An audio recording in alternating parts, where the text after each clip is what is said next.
Mesdames et messieurs, ça fait longtemps que je ne vous ai pas présenté des histoires complètement folles qui se passent aux États-Unis, en France, enfin bref, dans le monde entier. Eh bien, c'est ce que je vais faire dans cette vidéo. Je vais vous raconter 3 histoires complètement folles. Tu vas te dire, mais le monde va vraiment mal. Donc bref, si tu veux plus de vidéos comme ça, tu sais ce qu'il te reste à faire. Tu mets un maximum de pouces bleus. Tu me dis dans les commentaires, selon toi, quelle est la pire histoire? La première, la deuxième ou la troisième?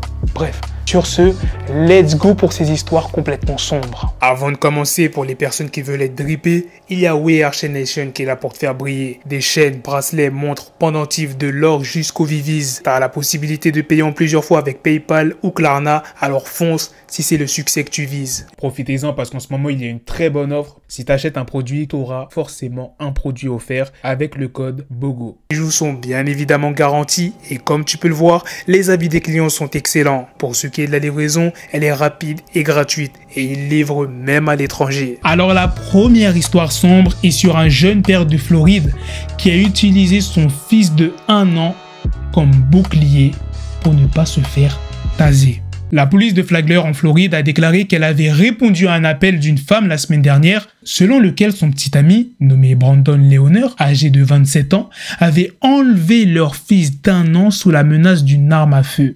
Les agents ont rapidement repéré Brandon qui conduisait imprudemment dans la ville avec l'enfant sur ses genoux. Il a refusé de s'arrêter après que les flics aient tenté un arrêt de la circulation et il a pris une route à contresens. Il s'est finalement arrêté près d'un McDo pour sortir du véhicule et utiliser le bébé comme bouclier avant d'être tasé et arrêté. Au final, Brandon est actuellement en prison avec une caution libératoire fixée à 61 000 $.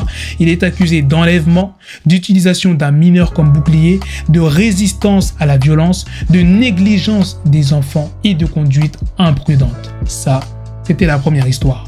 La deuxième histoire sombre s'est produite à New York. Il y a un homme qui urinait tous les matins sur la tombe de son ex-femme de 48 ans après leur divorce. Son ex-femme s'appelle Linda Louise Torello. Elle est décédée d'un cancer à 66 ans en 2017. Son corps est au cimetière d'Orangeton dans l'état de New York. Des besoins ainsi que de l'urine ont été trouvés sur sa pierre tombale presque tous les matins. Face à cela, la famille a décidé de placer une caméra afin de coincer le coupable. Une technique qui a très bien fonctionné. Ils ont vu qu'il s'agissait de l'ex-mari de leur mère, de qui elle s'est séparée il y a 48 ans. Linda Louise Torello avait divorcé de l'homme en 1974 et n'avait plus de contact avec lui depuis 1976. Le fils de Linda s'est exprimé: « Cela me brise le cœur. Un homme du New Jersey a laissé des sacs d'excréments et de l'urine sur la pierre tombale de ma mère quasiment tous les matins avec l'aide de sa femme. » Nous avons des semaines et des mois de preuves.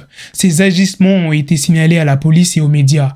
Personne dans ma famille n'a eu de contact avec lui depuis 1976 environ. Nous ne savons pas comment il a retrouvé la tombe de ma mère, mais sa rancœur remonte à un problème survenu il y a près de 50 ans. Selon les enfants de Linda, l'homme pourrait toujours en vouloir à cause d'une dispute lorsqu'elle est tombée enceinte et que ce dernier ne voulait pas assumer ses responsabilités. C'était la deuxième histoire sombre. Maintenant, passons à la troisième et dernière histoire sombre qui s'est déroulée à Dallas. Il y a un homme qui a perdu un match de basket 1v1 contre sa femme de 21 ans. Après avoir perdu, qu'est-ce qu'il a décidé de faire? Il a ramené ses enfants à la maison, puis il est retourné sur le terrain de basket et a tiré 5 fois sur sa petite amie. Sa copine, nommée Asia Womack, âgée de 21 ans, a succombé à ses blessures par balle. La police de Dallas a émis un mandat d'arrêt pour Cameron Hogg, âgé de 31 ans, et demande l'aide du public pour le trouver. Une récompense de 5 000 $ a été offerte pour toute information. La mère de la jeune femme a déclaré que sa fille vivait et respirait du basket et que le fait que sa fille soit amie avec son meurtrier